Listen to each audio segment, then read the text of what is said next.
Ahojte, vítame vás pri ďalšom videonávode. Tentokrát si ukážeme, ako sa hrá Tipni si pravda alebo lož.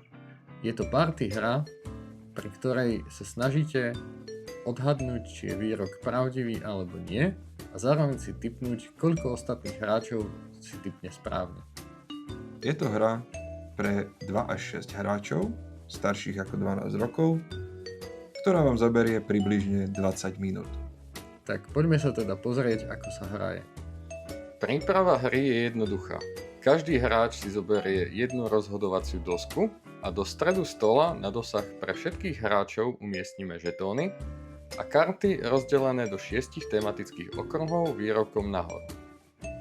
Cieľom tejto hry je získať čo najviac žetónov, teda výherných bodov. Teraz sa pozrime na priebeh hry. Hrou začína hráč, ktorý najradšej klame.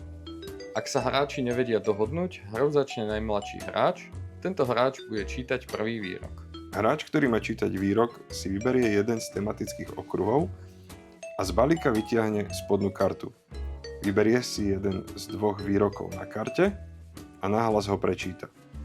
Je dôležité, aby sa neťahala karta s výrokmi z rovnakého tematického okruhu 2 kola po sebe a aby žiaden z hráčov nevidel správnu odpoveď na zadnej strane vytiahnutej karty. Teraz všetci hráči, vrátane hráča, ktorý výrok čítal, nastavia na ľavom koliesku na svojej rozhodovacej doske, či je výrok pravda alebo lož. A na pravom koliesku nastavia svoj tip, koľko hráčov podľa nich odpovie správne. Vo chvíli, keď majú všetci hráči nastavené svoje odpovede a tipy, môže hráč, ktorý čítal výrok, otočiť kartu a prečítať správnu odpoveď. Každý hráč, ktorý odpovedal správne, či je výrok pravda alebo lož, si zoberie jeden ružový žetón.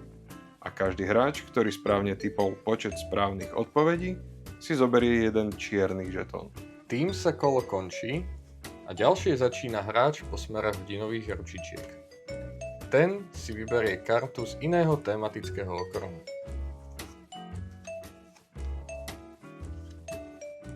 A kedy sa hra vlastne končí?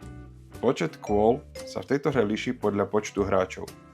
Pri hre 2 alebo 3 hráčov sa hráči striedajú, kým každý z hráčov neprečíta 3 výroky.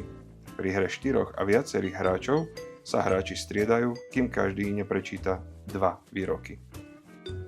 Tak a týmto by sme dnešný videonávod uzavreli. Veríme, že sa vám hra Tipni si pravda alebo lož páči a že ste si ju užili. Vidíme sa pri ďalšom videonávode.